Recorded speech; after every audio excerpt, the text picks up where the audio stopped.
Mission 2023, नए प्रत्याशी, नए चेहरे, नई सरकार। 3 दिसंबर को मतगणना के बाद तय होगा कि छत्तीसगढ़ में किसकी बनेगी सरकार। इस बार छत्तीसगढ़ विधानसभा कुछ बदली होगी। नए युवा चेहरों के साथ अनुभवी चेहरे भी होंगे। इस तरह सदन में जनता की आवाज बुलंद नजर आएगी। वीआईपी न्यूज की खास पेशकश संपादक के गोठ में इस बार नई सरकार के गठन पर विशेष रूप से चर्चा की गई है। छत्तीसगढ़ के 90 विधानसभा क्षेत्रों का गढ़ यानी कि छत्तीसगढ़ विधानसभा, जहां हर समय लगभग 2 करोड़ मतदाताओं की आवाज जनप्रतिनिधियों के माध्यम से मुखर होती है। यहां पर एक तरह से जनता की आवाज बुलंद होती है और जनप्रतिनिधि इसका माध्यम बनते हैं। जिस तरीके से छत्तीसगढ़ में 17 नवंबर और 7 नवंबर को यहां पर 2 चरणों में 90 विधानसभा क्षेत्रों में चुनाव हुआ है और अब इंतजार है हर प्रत्याशी को अपनी उस घड़ी का जब वह इस सदन में प्रवेश करेगा और इस प्रवेश के साथ वह जनता की आवाज को, जनता की समस्या को मुखर करेगा, सरकार तक पहुंचाएगा। तो ये गढ़ है छत्तीसगढ़ की विधानसभा का वह दरवाजा जहां पर खुद जनप्रतिनिधि पहुंचकर जनता की आवाज को बुलंद करते हैं, जनता की समस्या को सरकार तक पहुंचाते हैं।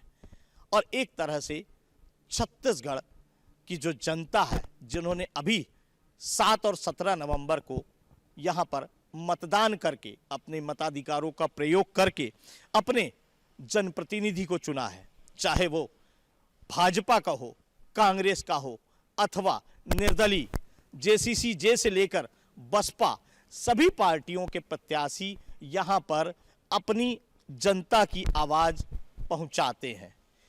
तो एक तरह से छत्तीसगढ़ की सरकार अब एक बार फिर नया दौर, नई सरकार और नए विधायक यहां पर अब जल्द ही पहुंचने वाले हैं। नमस्कार, मैं हूं अमित चौरसिया, वीआईपी न्यूज की खास पेशकश संपादक के गोठ में। जिस तरीके से इस समय मतदान 7 और 17 नवंबर को छत्तीसगढ़ में हो चुके हैं और अब इंतजार है सरकार के गठन का। मतदाताओं ने किस सरकार को अपना समर्थन दिया है और किसे नकारा है, अब उस घड़ी का इंतजार है, यानी 3 दिसंबर का। 3 दिसंबर को यह तय होगा कि सरकार किसकी बनेगी, क्योंकि जिस तरीके से इस समय बात चाहे कांग्रेस की करें या भाजपा की, दोनों ही पार्टियां अपनी सरकार बनने का दावा करती नजर आ रही है। सभी का कहना है हम 2/3 बहुमत के साथ यहां पर सरकार बना रहे हैं। लेकिन अब देखने वाली बात होगी कि 7 और 17 नवंबर को ईवीएम में सभी प्रत्याशियों का भाग्य कैद हो गया है, जिसका खुलासा 3 दिसंबर को मतगणना के साथ होगा और एक तरह से मतगणना के बाद यह तय होगा कि छत्तीसगढ़ में सरकार किसकी बनी और वह दिन 5 दिसंबर को घोषणा होगी। छत्तीसगढ़ में जिस तरीके से सरकार की घोषणा होगी और नए सदस्य, नए चेहरे, क्योंकि जिस तरीके से कांग्रेस ने अपनी पार्टी के कई विधायकों का काट कर टिकट सीधे तौर पर नए चेहरों को मैदान में उतारा है, ठीक उसी तर्ज पर भाजपा ने भी अपने आधे से अधिक प्रत्याशियों को बदलते हुए नए युवा चेहरों को इस बार चुनाव मैदान में उतारा है। तो एक तरह से कह सकते हैं इस बार छत्तीसगढ़ का सदन कुछ बदला बदला सा होगा। यहाँ पर अनुभवी लोगों का अनुभव दिखेगा, साथ ही नए लोगों का जोश और जुनून दिखेगा, क्योंकि छत्तीसगढ़ सदन जिस तरीके से देश में छत्तीसगढ़ विधानसभा एक विशेष महत्व रखती है, क्योंकि ये पहली ऐसी विधानसभा है जहां पर ऐसी व्यवस्था की गई है जो पिछले काफ़ी सालों से चली आ रही है कि यहां पर गर्भगृह में उतरते ही वो कितना भी वरिष्ठ सदस्य क्यों ना हो, वो स्वतः निलंबित हो जाता है। तो एक तरह से छत्तीसगढ़ की इस विशेषता को पूरा देश जानता है, देश के भारतवासी जानते हैं कि भारत देश में एक ऐसी विधानसभा है जहां गर्भगृह में उतरते ही न केवल मुख्यमंत्री से लेकर सभी विधायक, नेता प्रतिपक्ष सभी निलंबित हो जाते हैं। तो ये एक ऐसी विधानसभा की विशेषता है जहां इस बार नए सदस्य पहुंचेंगे। नए सदस्य पहुंचकर अपनी बात रखेंगे, क्योंकि कहीं ना कहीं इस बार जो नए चेहरे आए हैं उन्हें प्रशिक्षण कार्यक्रम भी अभी होना है। छत्तीसगढ़ में सरकार बनने के पहले ही छत्तीसगढ़ विधानसभा की तैयारियां शुरू हो गई। मैं दिखाना चाहूँगा आपको यहाँ जिस तरीके से यहाँ पर इस समय नए विधायकों के स्वागत के लिए अभी से तैयारियां शुरू हो गई है। यहाँ पर आप देख सकते हैं रंग रोगन किया जा रहा है। नया रंग नया स्वरूप एक बार फिर से छत्तीसगढ़ में नजर आएगा और नई सरकार भी होगी, नए सदस्य भी होंगे, उसमें पुराने कुछ सदस्य होंगे, कुछ नए होंगे। तो इस तरीके से 90 विधानसभा क्षेत्रों में 90 अनुभवी और नए लोगों का एक अनूठा संगम, अनूठा मिलन इस बार छत्तीसगढ़ विधानसभा में देखने को मिलेगा। जैसे ही यहाँ पर बजट सत्र की शुरुआत होगी सर्वप्रथम, तो कहीं ना कहीं नई सरकार नए बजट के साथ तैयार होगी कि नए सदस्यों को किस तरीके से यहाँ पर एक प्रशिक्षण दिया जाए और उसके साथ यहाँ पर जिस तरीके से इस समय तैयारियां चल रही है कि नया छत्तीसगढ़ सदन पूरी तरीके से तैयार हो रहा है। अगर बात करें छत्तीसगढ़ विधानसभा की, तो छत्तीसगढ़ विधानसभा नया रायपुर में भी तैयार हो रही है और उसकी आधारशिला खुद कांग्रेस अध्यक्ष सोनिया गांधी ने रखी थी। लेकिन अभी उसे समय है, अभी पुराने विधानसभा से ही सरकार का कामकाज चल रहा है। और जिस तरीके से अब तक छत्तीसगढ़ में राज्य गठन के बाद से वर्ष 2000 से 2003 तक जो अजीत जोगी का कार्यकाल रहा, वह सरकार यहीं से चली। उसके बाद 2003 से लेकर 2018 तक डॉक्टर रमन सिंह के 15 वर्षीय कार्यकाल की सरकार भी यहीं से चली। और उसके बाद वर्ष 2018 में जिस तरीके से एक ऐतिहासिक जो सरकार थी 67 सदस्यों वाली कांग्रेस की सरकार, जो भूपेश बघेल के मुख्यमंत्रित्व काल में यहाँ पर चली, तो उसका भी पूरी तरीके से यहाँ पर ही कार्यकाल चला। लेकिन बात करेंगे और इसके साक्षी खुद यहाँ पर राष्ट्रपिता महात्मा गांधी रहे हैं। राष्ट्रपिता महात्मा गांधी की इस प्रतिमा के समक्ष न जाने कितने विधायकों ने न केवल अनशन किया और छत्तीसगढ़ सरकार के खिलाफ यहाँ पर अपनी बातों को रखने के लिए यहाँ पर बाकायदा धरना भी दिया। और इसके साक्षी खुद राष्ट्रपिता महात्मा गांधी की यह वह प्रतिमा, यह वह आदमकद प्रतिमा है जहाँ पर जो सत्ता पक्ष के विरोध में विपक्ष रहता है, विपक्ष के हर सदस्य यहाँ पर अपना धरना दे चुके हैं।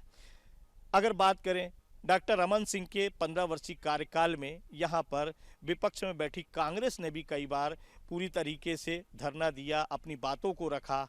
और इसके साथ ही यहाँ पर जो भूपेश बघेल की सरकार में बात करें तो डॉक्टर रमन सिंह के नेतृत्व में जो मात्र 15 विधायकों की विपक्ष था, सबसे कमजोर विपक्ष अब तक के इतिहास का, वह भी यहाँ पर कई बार धरना दे चुका है। तो राष्ट्रपिता महात्मा गांधी अहिंसा परमो धर्म का जो संदेश देते हैं, तो उसका पालन करते हुए यहाँ हर कोई पहुंचकर अपनी बात कहता है। हम बात कर रहे हैं जिस तरीके से छत्तीसगढ़ में नई सरकार की, नई सरकार बनने वाली है। निसंदेह 3 तारीख को मतगणना के बाद तय होगा कि कौन बहुमत में आ रहा है, क्योंकि उसके बाद जोड़ तोड़ का खेल भी शुरू होगा। कहते हैं कांटे की टक्कर है, क्योंकि जिस तरीके से छत्तीसगढ़ में मिशन 2023 के दौरान कांटे की टक्कर बताई गई है, तो यह बात है कि कहीं ना कहीं छत्तीसगढ़ में इस बार जो निर्णय या जो मतगणना के बाद जो यहाँ पर स्थिति बनेगी, एक रोमांचक अप्रत्याशित परिणाम यहाँ पर देखने मिल सकते हैं। तो ऐसे में कहीं ना कहीं यह बात है कि छत्तीसगढ़ में इस बार जो सरकार बनेगी वो काफ़ी अनूठी होगी, नए सदस्यों वाली होगी। नए सदस्यों की इस कहीं ना कहीं इस जो नई सरकार का जो गठन होगा वो इस बार छत्तीसगढ़ में एक नया अध्याय रचेगा। छत्तीसगढ़ विधानसभा को लेकर एक किंवदंती भी है, एक मिथक भी है कि छत्तीसगढ़ की विधानसभा के अध्यक्ष पद पर बैठा व्यक्ति कभी विधानसभा का चुनाव नहीं जीता। बात चाहे छत्तीसगढ़ के जो पूर्व विधानसभा अध्यक्ष रहे हैं प्रेम प्रकाश पांडे, वह भी विधानसभा चुनाव नहीं जीत सके। वहीं भाजपा शासन काल में ही धर्मलाल कौशिक भी जिस तरीके से विधानसभा अध्यक्ष बने, वह भी विधानसभा का चुनाव नहीं जीत पाए। और इसके बाद जिस तरीके से गौरी शंकर अग्रवाल, वह भी विधानसभा अध्यक्ष बने, लेकिन वह भी चुनाव हार गए। तो ऐसे में कहीं ना कहीं ये मिथक एक बना हुआ है, एक किंवदंती जो लंबे समय से छत्तीसगढ़ के विधानसभा के साथ जुड़ी हुई है कि यहाँ का जो विधानसभा अध्यक्ष होता है वह विधानसभा का चुनाव नहीं जीत पाता। ठीक उसी तरीके से इस बार चरणदास महंत विधानसभा अध्यक्ष हैं। बड़ी बात है कि चरणदास महंत इस बार मिशन 2023 के चुनाव में सक्ती विधानसभा क्षेत्र से प्रत्याशी भी हैं, लेकिन कांटे की टक्कर बताई जा रही है। कहते हैं कांटे की टक्कर है, और कांटे की टक्कर के बाद भी ये संभावनाएं जताई जा रही है कि इस बार चरणदास महंत इस मिथक को तोड़ सकते हैं। अगर जीत दर्ज होती है तो निसंदेह एक मिथक जो लंबे समय से राज्य गठन के बाद से ही छत्तीसगढ़ विधानसभा के साथ जुड़ा हुआ है, तो वह न केवल टूटेगा बल्कि एक रिकॉर्ड भी स्थापित होगा कि यहाँ पर छत्तीसगढ़ के विधानसभा अध्यक्ष के पद को लेकर जो मिथक चला आ रहा है वह पूरी तरीके से न केवल धाराशायी होगा बल्कि चरणदास महंत एक नया रिकॉर्ड भी बनाएंगे। अब देखने वाली बात होगी कि मिशन 2023 में क्या चरणदास महंत जीत दर्ज कर पाते हैं या ये मिथक यूं ही कायम रहेगा जैसा कि परंपरा के अनुसार चल रहा है। अगर बात करें इस बार नई सरकार की, नई सरकार है, नया दौर है। मिशन 2023 में इस बार जो सरकार बनेगी उसमें कांग्रेस ने भी अपने प्रत्याशी बदले हैं, चेहरे बदले हैं, कई विधायकों का टिकट काटा है। वहीं भाजपा ने लगभग आधे से अधिक नए चेहरों को मैदान में उतारा है। इस बार न केवल यहाँ पर जाति को विशेष ध्यान रखा गया, विशेष वर्ग का विशेष ध्यान रखा गया, हर वर्ग को खुश करने के लिए प्रत्याशी चुने गए, नए चेहरे आए और इस बार सदन में भी नए चेहरे पहुंचेंगे। और जिस तरीके से छत्तीसगढ़ की विधानसभा में जो व्यवस्था है 90 विधानसभा क्षेत्रों की, तो उसमें जो सीटें लगी हुई है उसमें मुख्यमंत्री की मात्र एक सीट होती है, लेकिन हर सीट पर 2 विधायक बैठते हैं। तो सत्ता पक्ष एक तरफ, विपक्ष एक तरफ। लेकिन जिस तरीके से इस बार जो व्यवस्था है उसमें एक अनुभवी व्यक्ति बैठेगा और एक नया व्यक्ति जो नए सदन में नए तरीके से पहुंचेगा, क्योंकि कई नए चेहरे हैं जो इस बार सदन में पहुंचने न केवल जा रहे हैं बल्कि अपनी जीत को लेकर आश्वस्त भी हैं। अब देखना ये होगा कि छत्तीसगढ़ में सरकार किसकी बनती है, क्योंकि ये तो पता चलेगा 3 दिसंबर को। 3 दिसंबर को जब मतगणना होगी, मतगणना में जनता जनार्दन ने क्या जनमत दिया है, किस सरकार को चुना है, किस जनप्रतिनिधि को चुना है, कौन विधायक बनने लायक है, कौन नहीं, ये जनता जनार्दन ने तय किया है। और ईवीएम में पूरी तरह से जनता जनार्दन ने जनप्रतिनिधि का भाग्य कैद कर दिया है। मतगणना 3 दिसंबर को है। 5 दिसंबर को छत्तीसगढ़ में किसकी सरकार बनेगी इसकी घोषणा होगी और इसके साथ सभी विधायक नई सरकार के पहुंचेंगे छत्तीसगढ़ विधानसभा में और एक प्रथम सत्र जो शुरू होगा उसमें वह न केवल शपथ लेते नजर आएंगे बल्कि उसके साथ वह छत्तीसगढ़ में अगले 5 सालों के लिए सरकार में शामिल होकर, विपक्ष में शामिल होकर जनता की बात को वह बताते नजर आएंगे, उनकी आवाज़ को बुलंद करते नजर आएंगे। अब देखना यह है कि छत्तीसगढ़ विधानसभा में इस बार सरकार किसकी बनती है, कौन सदन पहुंचेगा कौन नहीं, यह वक्त बताएगा। लेकिन ये तय माना जा रहा है कि इस बार जो परिणाम होंगे वो अप्रत्याशित होंगे।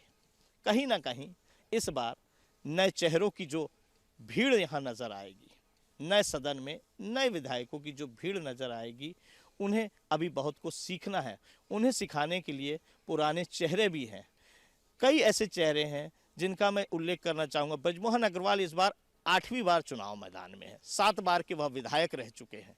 वहीं मुख्यमंत्री भूपेश बघेल भी कई बार के विधायक रह चुके हैं। अगर बात करेंगे यहाँ पर जिस तरीके से रवींद्र चौबे यहाँ कई बार के विधायक रह चुके हैं, तो ऐसे कई अनुभवी चेहरे हैं जो नए लोगों को राह दिखाते नजर आएंगे, मार्गदर्शन देते नजर आएंगे। अब देखने वाली बात होगी कि नए चेहरों के साथ नया सदन कैसा होगा, नई सरकार कैसी होगी, मिशन 2023 से लेकर 29 तक छत्तीसगढ़ का विकास कौन करेगा, क्योंकि नई सरकार के पास एक सबसे बड़ी चुनौती है। जिस तरीके से इस बार जनता जनार्दन के साथ जो लोक लुभावन वादे किए गए हैं, उन वादों पर सरकार कितनी खरी उतरती है, क्योंकि दोनों ही पार्टियों ने, चाहे वो कांग्रेस हो या भाजपा, दोनों ने ही लोक लुभावन तरीके से अपने घोषणा पत्र में, अपने संकल्प पत्र में उस बात को रखा है कि हम जनता को ये देंगे। और यहाँ तक कि भाजपा ने तो यह भी कह दिया है कि 23 तारीख को यहाँ पर एक मुश्त बोनस का भुगतान किया जाएगा। लेकिन सबसे बड़ी बात है, क्या आपके सरकारी खजाने में इतने पैसे हैं कि आप जनता जनार्दन के साथ किए